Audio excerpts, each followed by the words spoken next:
اتقوا الله حق تقاته ولا تموتن إلا وأنتم مسلمون. نستعينه ونستغفره ونؤمن به ونتوكل عليه ونعوذ بالله من شرور أنفسنا ومن سيئات أعمالنا. من يهده الله فلا مضل له ومن يضلل فلا هادي له. وأشهد أن لا إله إلا الله وأشهد أن محمدا عبده ورسوله. يا أيها الذين آمنوا اتقوا الله حق تقاته ولا تموتن إلا وأنتم مسلمون. يا أيها الناس اتقوا ربكم الذي خلقكم من نفس واحدة وخلق منها زوجها وبث منهما رجالا كثيرا ونساء واتقوا الله الذي تساءلون به والأرحام إن الله كان عليكم رقيبا. يا أيها الذين آمنوا اتقوا الله وقولوا قولا سديدا يصلح لكم أعمالكم ويغفر لكم ذنوبكم ومن يطع الله ورسوله فقد فاز فوزا عظيما.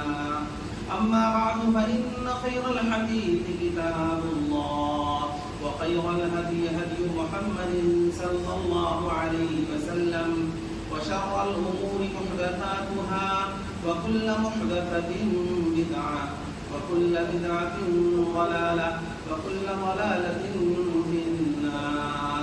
أعوذ بالله من الشيطان الرجيم. بسم الله الرحمن الرحيم.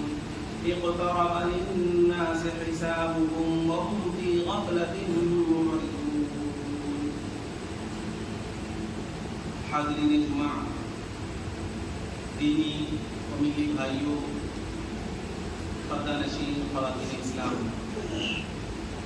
ہر طرح کی تعریف، حمد و ثنا، بڑائی، بزرگی، عظمت و کبریائی اس اللہ رب العزت کے لیے لائق و زیبا ہے جو تنی تنہا اس پوری کائنات کا خالق، مالک، مربی اور پالنہار ہے.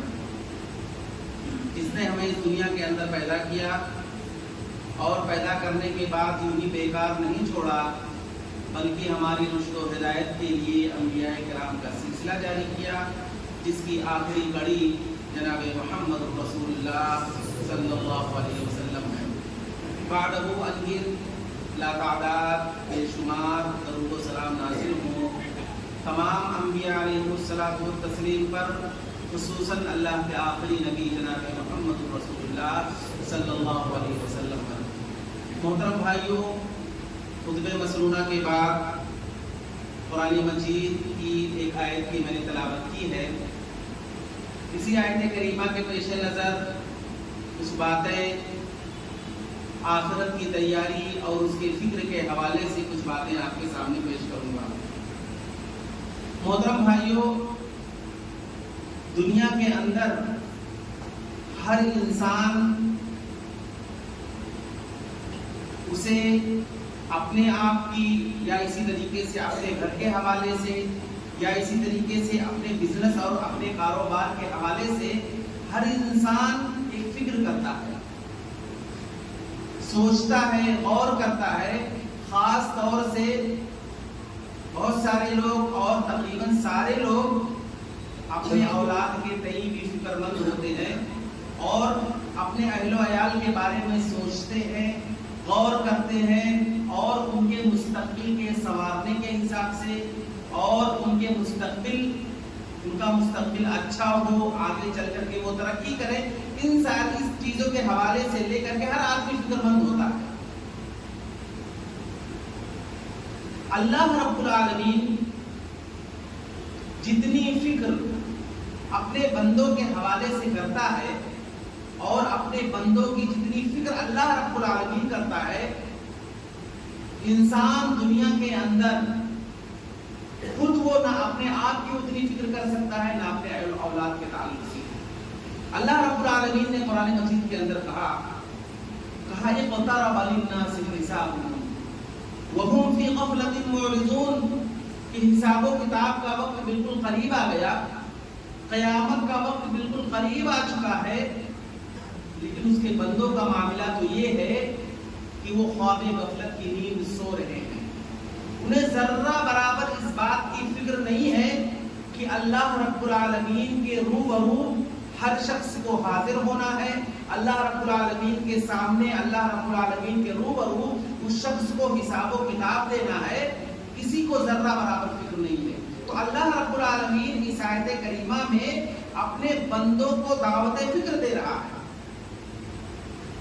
اگر ہم صحابہ کرام رضی اللہ تعالیٰ عنہ اجمعین کے حوالے سے دیکھیں کہ صحابہ کرام رضی اللہ تعالیٰ عنہ اجمعین یہ آخرت کی کتنی فکر کرتے تھے، آخرت کے حوالے سے کتنا سوچتے تھے، کتنا غور کرتے تھے، اور اللہ رب العالمین سے کس قدر ڈرتے تھے، جبکہ صحابہ کرام رضی اللہ تعالیٰ عنہ اجمعین کا معاملہ ہم سب جانتے ہیں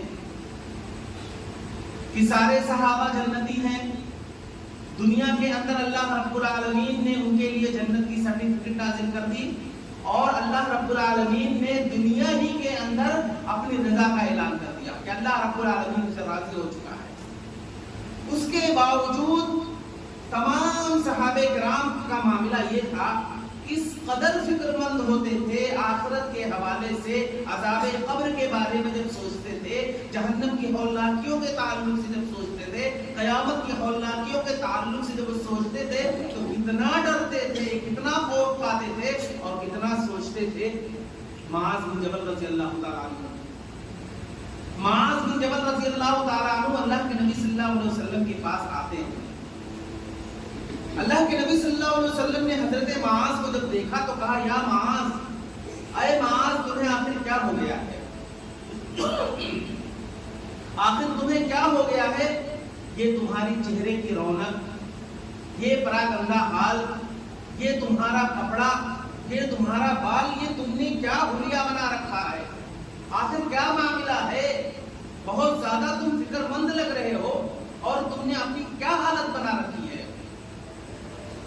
معاذ بن جبل رضی اللہ تعالیٰ عنہ اللہ کے نبی صلی اللہ علیہ وسلم سے کہتے ہیں، یا رسول اللہ، دلنی علی عمل اذا عملته دخلت الجنہ، کہ اللہ کے نبی صلی اللہ علیہ وسلم آپ ہمیں کسی ایسے عمل کی جانب رہنمائی کریے، آپ ہمیں کوئی ایسا عمل بتلائیے کہ میں وہ عمل کروں اور اس عمل کرنے کی بنیاد پر اللہ رب العالمین ہمیں جنت کے اندر داخل کر دے۔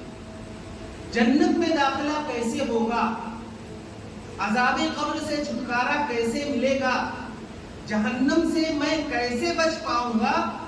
یہی فکر مجھے بار بار ستا رہی ہے، بار بار اس چیز کے تعلق سے میں غور کرتا ہوں، اور آپ دیکھ رہے ہیں کہ اسی وجہ سے میری حالت کیسی ہے۔ جبکہ وہ صحابی رسول ہیں، اللہ رب العالمین نے تمام صحابیوں کو عموماً جنت کی بشارت بھی دے چکا تھا، لیکن اس کے باوجود معاذ بن جبل رضی اللہ تعالیٰ عنہ کی یہ حالت ہے۔ عثمان غنی رضی اللہ تعالیٰ عنہ، آپ جانتے ہیں کہ حضرت عثمان غنی رضی اللہ تعالیٰ عنہ کا مقام اللہ کے نبی صلی اللہ علیہ وسلم نے حضرت عثمان بن عفان رضی اللہ تعالیٰ عنہ کو ایک مرتبہ نہیں کئی مرتبہ انہیں جنت کی خوشخبری سنا چکے تھے۔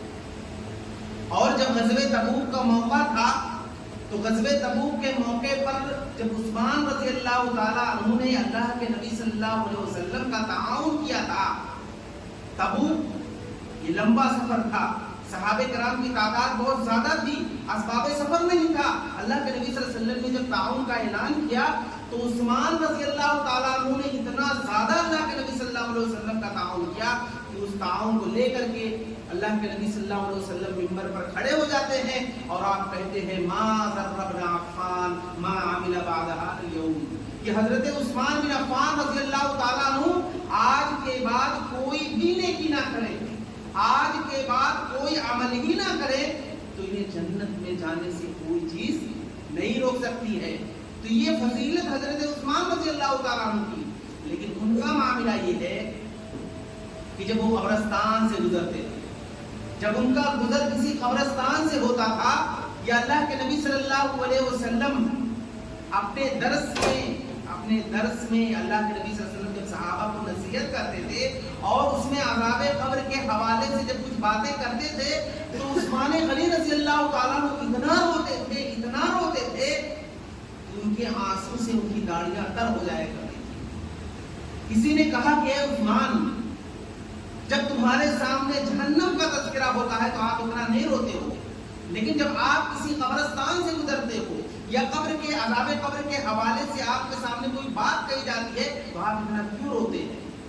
حضرت عثمان رضی اللہ تعالیٰ عنہ کہتے ہیں کہ یہ قبر جو ہے یہ آخرت کی منزلوں میں سے پہلی منزل ہے۔ جو شخص اس قبر کے اندر کامیاب ہو گیا، فرشتوں کے سوال کا جواب دے لے گیا، تو آگے کے جتنے بھی مراحل ہیں وہاں پر وہ کامیاب ہو جائے گا۔ لیکن اگر وہ قبر کے اندر فیل ہو گیا، فرشتوں کے سوال کا جواب وہ نہیں دے سکا، تو آگے کے جتنے بھی مراحل ہیں سب میں وہ ناکام ہو جائے گا، اور اس قبر کو اللہ رب العالمین جہنم بنا دے گا۔ جب تک قیامت قائم نہیں ہوگی وہ قبر اس کے لیے جہنم رہے گا اور اسے عذاب دیا جاتا رہے گا۔ یہی وجہ تھی کہ حضرت عثمان غنی رضی اللہ تعالیٰ عنہ اس منظر کو، ان ساری چیزوں کو سوچ کر کے بہت زیادہ رویا کرتے تھے۔ کیا یہ فکر ہمارے اندر ہے؟ کیا ہم بھی عذاب قبر کے تعلق سے سوچتے ہیں؟ کیا ہم آخرت کی فکر کر رہے ہیں؟ ہمارا معاملہ کیا ہے؟ ہم اپنے بارے میں سوچیں کہ ہم نے تو دنیا کی زندگی کو حقیقی زندگی سمجھ لیا ہے، اور ہم یہ سمجھتے ہیں کہ دنیا ہی ہمارے لیے سب کچھ ہے۔ آخرت کی فکر، آخرت کے بارے میں غور کرنا، سوچنا، یہ بہت ضروری چیز ہے۔ حضرت عمر رضی اللہ تعالیٰ عنہ کا معاملہ یہ تھا کہ حضرت عمر فاروق رضی اللہ تعالیٰ عنہ اتنی بڑی شخصیت کہ جن کے بارے میں اللہ کے نبی صلی اللہ علیہ وسلم نے کہا تھا کہ اگر نبوت کا سلسلہ جاری و ساری رہتا، میرے بعد اگر کوئی نبی بنایا جاتا تو حضرت عمر فاروق رضی اللہ تعالیٰ عنہ ہوتے۔ اور حضرت عمر فاروق رضی اللہ تعالیٰ عنہ یہ وہ شخصیت ہے کہ جب وہ اللہ کے نبی صلی اللہ علیہ وسلم سے بطور مشورہ کوئی رائے اللہ کے نبی صلی اللہ علیہ وسلم کے سامنے پیش کرتے تھے، اللہ رب العالمین ان کے رائے کی تائید میں قرآن کی آیتیں نازل کرتا تھا۔ اب اتنی بڑی بات، اتنی بڑی فضیلت کس کی ہو سکتی ہے کہ حضرت عمر فاروق ایک رائے دے رہے ہیں اللہ کے نبی صلی اللہ علیہ وسلم کو، اور اللہ رب العالمین حضرت عمر کے رائے کی موافقت کرتے ہوئے آسمان سے آیتیں اتار رہا ہے۔ اتنی بڑی فضیلت، لیکن اس کے باوجود حضرت عمر فاروق رضی اللہ تعالیٰ عنہ، ان کے دل میں اللہ کا اتنا خوف ہے، اللہ رب العالمین سے اس قدر ڈر رہے ہیں، آخرت کے حوالے سے سوچ رہے ہیں کہ حذیفہ رضی اللہ تعالیٰ عنہ کے پاس جاتے ہیں اور کہتے ہیں کہ اے حذیفہ، اللہ کے نبی صلی اللہ علیہ وسلم تم سے راز کی بات بتایا کرتے تھے، ہم میں سے کوئی ایسا صحابی نہیں ہے جسے اللہ کے نبی صلی اللہ علیہ وسلم نے راز کی بات بتائی ہو، لیکن حذیفہ رضی اللہ تعالیٰ عنہ کو اللہ کے نبی صلی اللہ علیہ وسلم راز کی بات بتاتے تھے۔ آتے ہیں اور کہتے ہیں کہ اے حذیفہ رضی اللہ تعالیٰ عنہ تم مجھے بتاؤ کہ اللہ کے نبی صلی اللہ علیہ وسلم نے منافقین کی لسٹ تمہیں بتائی ہے کہ مدینہ کے اندر کتنے ایسے لوگ ہیں جو منافق ہیں، یہ بات صرف آپ جانتے ہو، میں آپ کے پاس آیا ہوں، آپ صرف مجھے اتنا بتا دو کہ کہیں اس لسٹ کے اندر میرا نام تو نہیں ہے۔ یہ حضرت عمر فاروق رضی اللہ تعالیٰ عنہ کا معاملہ ہے۔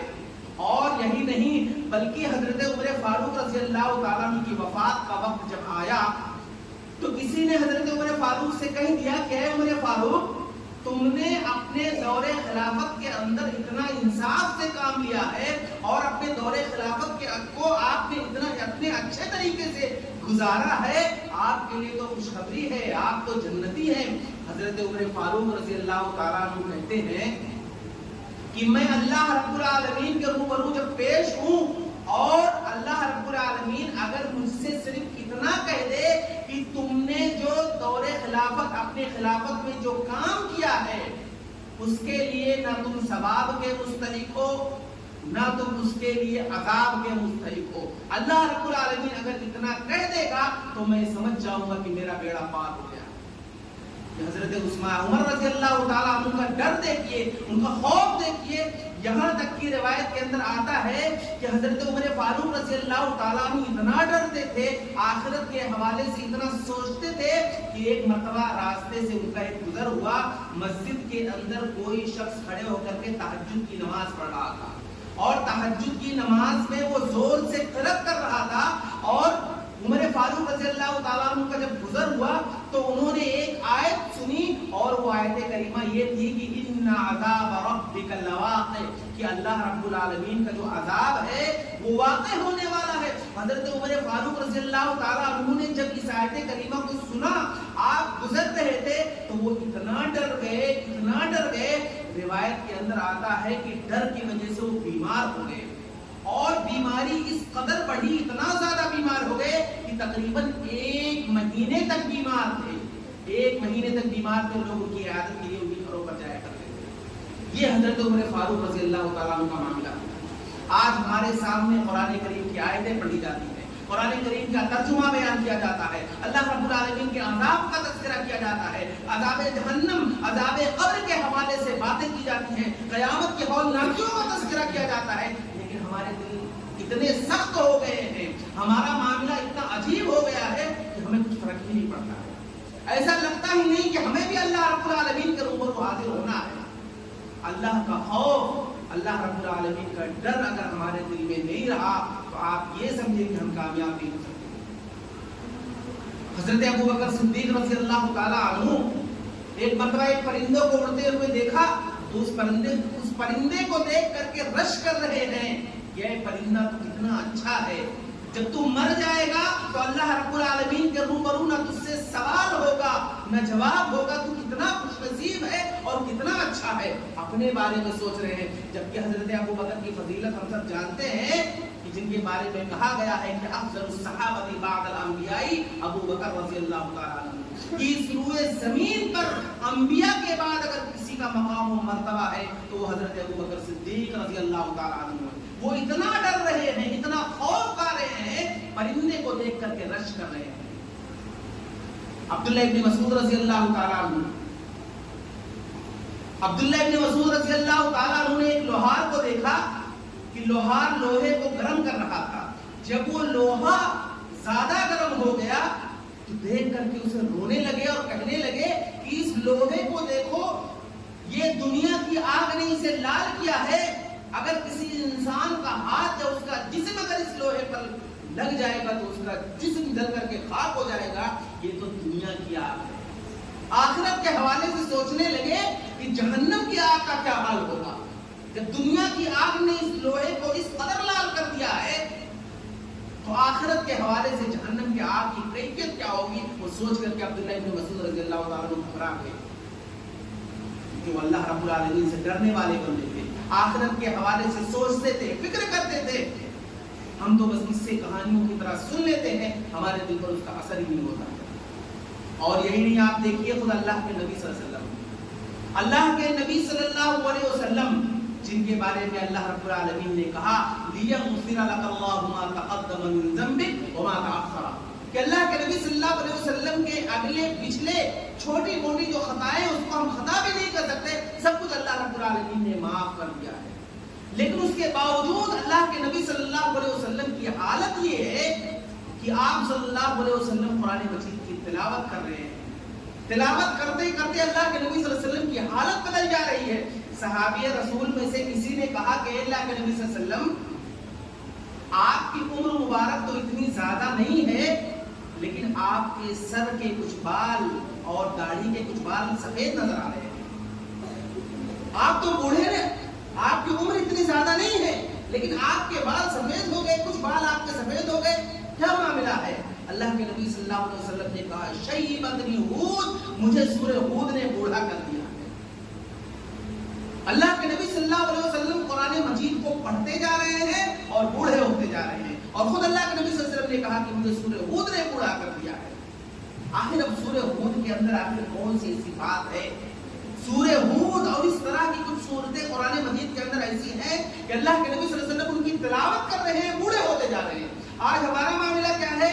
ہم تو قرآن پڑھتے ہی نہیں ہیں، رمضان میں صرف پڑھ لیتے ہیں، لیکن پڑھتے بھی ہیں تو ہمیں سمجھ میں نہیں آتا ہے کہ یہ قرآن ہے کیا. سورہ فاتحہ کی تلاوت ہو رہی ہے، چھوٹی چھوٹی سورتوں کو ہم پڑھ رہے ہیں، لیکن ہمیں سمجھ میں نہیں آتا ہے کہ اس سورت کے اندر ہے کیا. جب قرآن کریم کو ہم سمجھتے ہی نہیں ہیں قرآن مجید اللہ نے کیوں نازل کیا ہے، اس کا مقصد ہمیں پتہ ہی نہیں ہے، تو ہماری زندگیوں کے اندر تبدیلی کیسے آئے گی. قرآن کو ہم پڑھ رہے ہیں، کوئی اثر ہماری زندگی کے اندر نہیں ہو رہا ہے، ہماری زندگی کے اندر کوئی تبدیلی نہیں آ رہی. وجہ کیا ہے؟ ضرورت ہے کہ ہم اسے سمجھ کر پڑھیں. جب قرآن مجید کو ہم سمجھ کر پڑھیں گے تب ہمیں اس کا مقصد سمجھ میں آئے گا. اب آپ سورہ ہود کو ترجمے سے پڑھیے یا اس طریقے سے کچھ اور صورتیں اس طرح سے ہیں. قرآن مجید کے اندر اللہ رب العالمین نے حضرت نوح علیہ السلام کی قوم کا تذکرہ کیا، حضرت ابراہیم علیہ السلام کی قوم کا تذکرہ کیا، حضرت موسیٰ علیہ السلام کی قوم کا تذکرہ کیا ہے. بہت سارے نبیوں کا، قوم ہود، قوم شعیب، قوم لوط، قوم صالح، تمام نبیوں کے قوموں کا اللہ رب العالمین نے اسی قرآن مجید کے اندر کیا ہے. اور صرف تذکرہ ہی نہیں بلکہ ان کی برائیوں کا ذکر کیا ہے. دنیا کے اندر جب وہ رہتے تھے تو کس برائی کے اندر ملوث تھے اور اللہ نے انہیں کس وجہ سے اور کس طرح سے اللہ رب العالمین نے ہلاک کیا. سورہ العنکبوت پڑھیے. سورہ العنکبوت کے اندر اللہ رب العالمین نے کہا فَكُلًّا أَخَذْنَا بِذَنبِهِ، ان میں سے ہم نے ہر ایک کو ان کے گناہوں کے بس پکڑ لیا. فَمِنْهُمْ مَنْ أَرْسَلْنَا عَلَيْهِ حَاصِبًا، کچھ لوگوں کو ہم نے آسمان سے پتھر نازل کر کے ہلاک کیا. وَمِنْهُمْ مَنْ أَخَذَتْهُ الصَّيْحَةُ، اور کچھ لوگوں کو ہم نے چیخ کے ذریعے سے ہلاک کیا. وَمِنْهُمْ مَنْ خَسَفْنَا بِهِ الْأَرْضِ، اور کچھ لوگوں کو ہم نے زمین میں دھسا کر کے ہلاک کیا. وَمِنْهُمْ مَنْ أَغْرَقْنَا، اور کچھ لوگوں کو ہم نے پانی میں ڈبو کر کے ہلاک کیا. اللہ نے کہا فَمَا كَانَ اللَّهُ لِيَظْلِمَهُمْ وَلَكِنْ كَانُوا أَنفُسَهُمْ يَظْلِمُونَ. تو اس طرح سے اللہ رب العالمین ان قوموں کو ہلاک کر کے اللہ نے کسی پر ظلم نہیں کیا بلکہ یہ لوگ خود اپنے نفسوں پر ظلم کرنے والے تھے. تو اس طرح کی آیتیں قرآن مجید کے اندر ہے. آپ جب پڑھیں گے، ترجمے سے پڑھیں گے، تب آپ کو سمجھ میں آئے گا. آپ صرف تلاوت ہی کرتے رہیں گے، صرف تلاوت ہی کرتے رہیں گے، آپ کو قرآن مجید کے نازل ہونے کا مقصد سمجھ میں نہیں آئے گا اور نہ آپ کے دل میں اللہ رب العالمین کا خوف پیدا ہوگا. اس لیے کہ آپ عربی ہیں، آپ کی زبان عربی نہیں ہے. آپ قرآن مجید کو ایسی ڈائریکٹ نہیں سمجھ سکتے ہیں، آپ کو اس کا ترجمہ پڑھنا پڑے گا. تب آپ کو قرآن مجید کا مقصد، اس کے نزول کا مقصد سمجھ میں آئے گا. تب آپ کے دل میں اللہ رب العالمین کا خوف ہوگا. اسی لیے اللہ رب العالمین نے قرآن مجید کے اندر قیامت کا نقشہ کھینچتے ہوئے کہا یا ایھا الناس اتقوا ربکم ان زلزلۃ الساعۃ شیء عظیم. کہ اے لوگو اللہ رب العالمین سے ڈرو اور یاد رکھو کہ قیامت کا زلزلہ یہ بہت خطرناک چیز ہے.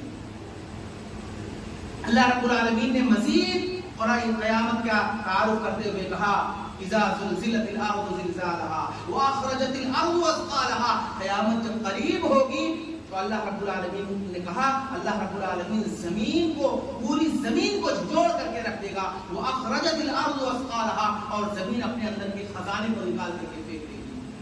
اور ایک تیسرے مقام پر اللہ رب العالمین نے کہا یوم ترجف الراجفہ تتبعها الرادفہ، کہ زمین کو ایک مرتبہ ہلایا جائے گا اور وہ زمین کو ہلانے کے بعد دوسری مرتبہ پھر فوراً زلزلہ آئے گا. یعنی زمین ہلتے رہے گی اور یہ خطرناک منظر اللہ رب العالمین نے قرآن مجید کے اندر اس حوالے سے ذکر کیا. آپ قرآن مجید کو پڑھیے تو آپ کو سمجھ میں آئے گا.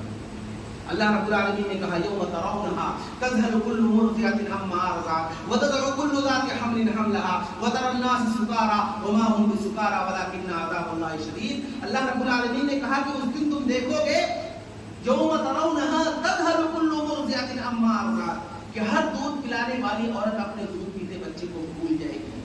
یعنی وہ منظر اللہ رب العالمین نے قیامت کے ہولناکیوں کا منظر اللہ نے ذکر کیا ہے کہ قیامت کی ہولناکی اتنی خطرناک ہوگی. اللہ نے یہ مثال کیوں بیان کیا؟ عموماً ہوتا یہ ہے کہ ماں اپنے سارے بچوں سے محبت کرتی ہے، لیکن جو بچہ دودھ پینے کی عمر کا ہوتا ہے، چھوٹا ہوتا ہے، اس سے زیادہ محبت کرتی ہے. تو اللہ نے مثال اسی لیے دیا کہ ایک عورت کے گود میں اگر ایک چھوٹا بچہ ہوگا جو دودھ پینے کی عمر کا ہوگا، قیامت کی ہولناکیاں اتنی خطرناک ہوگی کہ وہ عورت اتنے مصیبت میں آ جائے گی وہ اپنے دودھ پیتے بچوں کو بھی بھول جائے گی. اور یہی نہیں اللہ نے کہا وَتَضَعُ كُلُّ ذَاتِ حَمْلٍ حَمْلَهَا، اور وہ عورت جو پیٹ سے ہوگی وہ اپنے بچے کو گرا دے گی. یہ منظر کب ہوگا؟ اللہ کے نبی صلی اللہ علیہ وسلم بیان فرماتے ہیں کہ اللہ رب العالمین ایک اعلان کرائے قرب قیامت کے وقت ایک اعلان ہوگا، اور اعلان وہ اس طرح سے ہوگا کہ اللہ رب العالمین کا حکم ہوگا کہ کہ ہر 1000 میں سے 999 کو جہنم میں داخل کر دیا جائے، صرف ایک شخص جنت میں جائے گا. یعنی ہر 1000 میں سے 999 جہنمی، ایک شخص جنت میں جائے گا. جب اللہ کی جانب سے یہ اعلان ہوگا تو لوگ اتنا گھبرا جائیں گے، لوگ اپنے اپنے بارے میں اتنا فکر کرنے لگیں گے، اتنا سوچنے لگیں گے. روایت کے اندر آتا ہے کہ ایک عورت جو اس وقت پیٹ سے ہوگی، حمل سے ہوگی، ڈر کی وجہ سے اپنے بچے کو گرا دے گی. یہ کیفیت قرب قیامت کے وقت ہوگا. اللہ رب العالمین نے اس کا نقشہ کھینچا ہے. اللہ رب العالمین نے کہا وَتَرَى النَّاسَ سُكَارَىٰ وَمَا هُمْ بِسُكَارَىٰ. تم لوگوں کی حالت دیکھو گے، ایسا لگے گا کہ انہوں نے شراب پی رکھی ہے، ایسا لگے گا کہ لوگوں نے نشے کی گولیاں کھا رکھی ہیں. اللہ نے کہا وَمَا هُمْ بِسُكَارَىٰ، حالانکہ ایسی کوئی بات نہیں ہوگی. اس وقت نہ کوئی شراب پی رکھا ہوگا، نہ ہی کوئی نشے کی گولیاں کھا رکھا ہوگا. اللہ رب العالمین نے کہا وَلَٰكِنَّ عَذَابَ اللَّهِ شَدِيدٌ. اللہ رب العالمین کا عذاب اتنا سخت ہوگا، اتنا خطرناک ہوگا کہ عذاب سے دوچار ہو کر کے لوگ کس طرح سے بہکی بہکی باتیں کریں گے، ایسا لگے گا کہ انہوں نے شراب پی رکھی ہے. یہ اللہ نے قرآن مجید کے اندر اس کی وضاحت. اور یہی نہیں بلکہ اللہ کے نبی صلی اللہ علیہ وسلم نے بھی اپنی حدیثوں کے اندر اس طرح کے واقعات اور اس طرح کا منظر اللہ رب العالمین نے بہت ہی تفصیل، اللہ کے نبی صلی اللہ علیہ وسلم نے بہت ہی تفصیل کے ساتھ بتایا ہے. حدیثوں کے اندر موجود ہے قرب قیامت کے تعلق سے، اسے پڑھنے کی ضرورت ہے. آپ دیکھیے کہ اللہ کے نبی صلی اللہ علیہ وسلم نے قرب قیامت کے حوالے سے بتایا کہ جب لوگ اللہ رب العالمین کے روبرو حاضر ہوں گے، اللہ رب العالمین کے روبرو جب حاضر ہوں گے، حضرت آدم علیہ السلام سے لے کر کے اللہ کے نبی صلی اللہ علیہ وسلم کے امتیوں میں سے جتنے لوگ ہیں، سب کے سب کو اللہ رب العالمین ایک ایسے میدان کے اندر جمع کرے گا. اور اس جگہ، وہ جگہ اتنی خطرناک ہوگی کہ وہاں پر جو لوگ موجود ہوں گے وہ لوگ یہ سوچیں گے کہ اللہ رب العالمین یا تو ہمیں جنت میں داخل کر دے یا تو ہمیں جہنم کے اندر داخل کر دے. لیکن یہ جو جگہ ہے جہاں پر ہم کھڑے ہیں، یہ بہت ہی خطرناک جگہ ہے. اس جگہ پر کھڑے رہ کر کے ہم اپنے آپ کو کھڑے نہیں رہ سکتے، اتنی تکلیف ہوگی. ان کے سمجھ میں نہیں آئے گا. اللہ رب العالمین سے دعا کریں گے، اللہ رب العالمین سے کہیں گے کہ اللہ رب العالمین کو ہمیں یہاں سے تو نکال دے، اس جگہ سے تو ہٹا دے. ان کے سمجھ میں نہیں آئے گا، دعا بھی قبول نہیں ہوگی. لوگ نبیوں کے پاس بھاگتے ہوئے جائیں گے، حضرت نوح علیہ السلام کے پاس جائیں گے، حضرت ابراہیم علیہ السلام کے پاس بھاگ کے جائیں گے، حضرت موسیٰ علیہ السلام کے پاس جائیں گے، حضرت عیسیٰ علیہ السلام کے پاس جائیں گے. تمام نبی اس وقت اللہ رب العالمین سے دعا کرنے کے لیے، اللہ رب العالمین سے دعا کرنے کے لیے وہ لوگ انکار کر دیں گے. کہیں گے کہ ہمیں اپنی پڑی ہے، کہیں ایسا نہ ہو کہ اللہ رب العالمین میری گرفت نہ کرنے لگے. نوح علیہ السلام کہیں گے کہ میں نے اپنے قوم پر بددعا کر دیا تھا، اس کے بدلے کہیں اللہ رب العالمین میری گرفت نہ کر دے. ابراہیم علیہ السلام کہیں گے کہ میں نے اپنی زندگی کے اندر مصلحت کے خاطر 3 جھوٹ بولا ہے، کہیں اللہ رب العالمین میری نہ پکڑ کر لے. موسیٰ علیہ السلام کہیں گے کہ میں نے اپنی زندگی کے اندر ایک شخص کو میں نے مارا، فوراً وہ مر گیا تھا، تو کہیں ایسا نہ ہو کہ اللہ رب العالمین میری گرفت کر دے.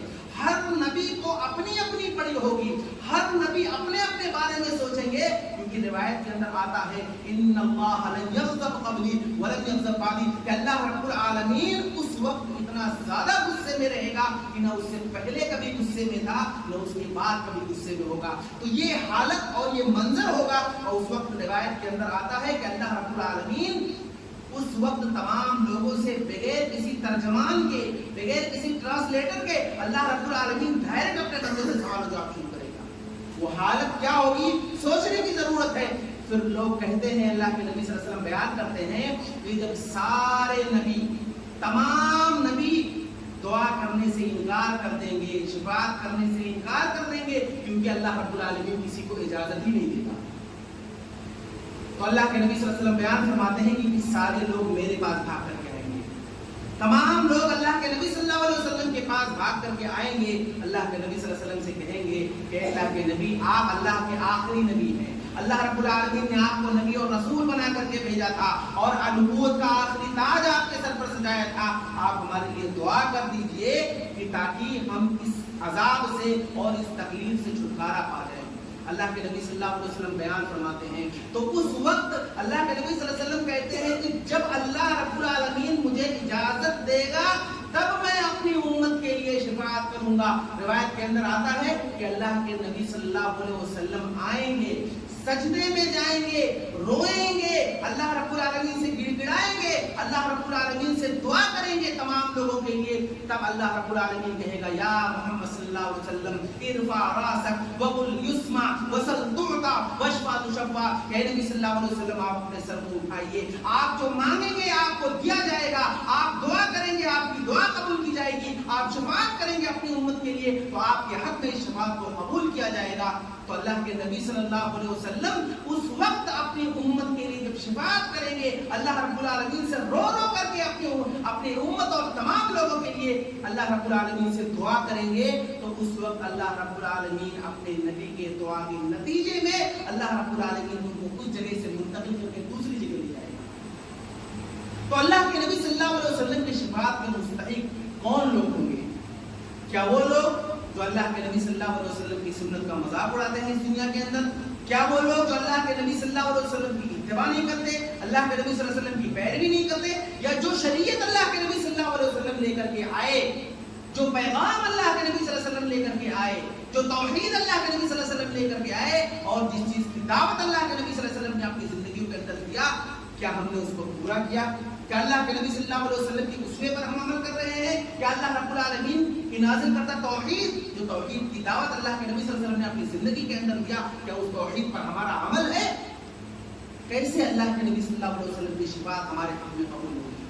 جبکہ اللہ کے نبی صلی اللہ علیہ وسلم نے اپنی زندگی کے اندر یہ بات کہہ دیا تھا اور اسے ہمیں سوچنے کی ضرورت ہے، اس کے باوجود ہم نبی کریم صلی اللہ علیہ وسلم کی اتباع اور پیروی نہیں کرتے۔ اللہ کے نبی صلی اللہ علیہ وسلم نے اپنی زندگی کے اندر کہہ دیا تھا کہ ہر نبی کو اللہ رب العالمین نے ایک دعا دی تھی اور سارے نبیوں نے اس دعا کا استعمال اپنی زندگی کے اندر کر لیا تھا۔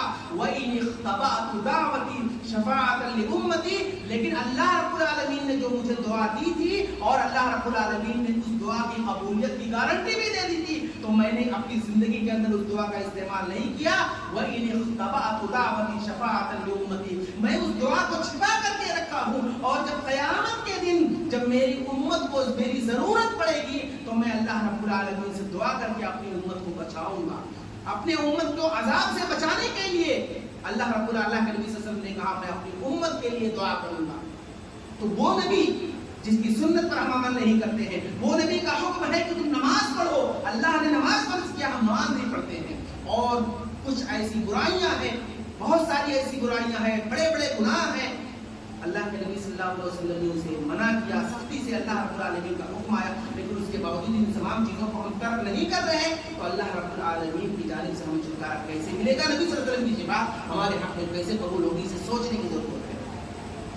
صحابہ کرام رضی اللہ تعالیٰ عنہ اجمعین کی زندگی کو دیکھیے، ان کے دل میں اللہ رب العالمین کا خوف کیسے تھا، اور آج ہمارے دل میں اللہ رب العالمین کا خوف کس قدر ہے؟ ان تمام چیزوں کو سوچنے کی ضرورت ہے، غور کرنے کی ضرورت ہے۔ اگر اللہ رب العالمین کا خوف ہمارے دل میں نہیں آیا، اللہ رب العالمین کے خوف کی فضیلت آپ دیکھیے، اللہ رب العالمین نے قرآن مجید کے اندر کہا وَلِمَنْ خَافَ مَقَامَ رَبِّهِ جَنَّتَانِ فَبِأَيِّ آلَاءِ رَبِّكُمَا تُكَذِّبَانِ، کہ جو شخص اللہ رب العالمین سے ڈرتا ہے، خوف کھاتا ہے، اللہ رب العالمین نے اس کے لیے 2 جنتیں تیار کر رکھی۔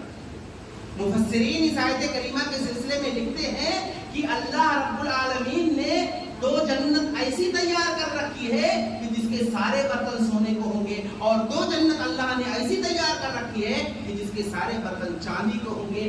اب آدمی کا خوف جس قدر ہوگا، اگر ایک انسان کا خوف اعلیٰ درجے کا ہوگا، وہ اللہ رب العالمین سے زیادہ ڈرتا ہے، اس کے دل میں اللہ رب العالمین کا خوف زیادہ ہے، تو اللہ اس کو ایسی جنت کے اندر داخل کرے گا جس کے سارے برتن سونے کو ہوں گے، اور جس کا خوف، اصل خوف درمیانی ہوگا، پہلے درجے سے کچھ کم ہوگا، اللہ رب العالمین اس شخص کو ایسی جنت کے اندر داخل کرے گا جس کے سارے برتن چاندی کے ہوں گے۔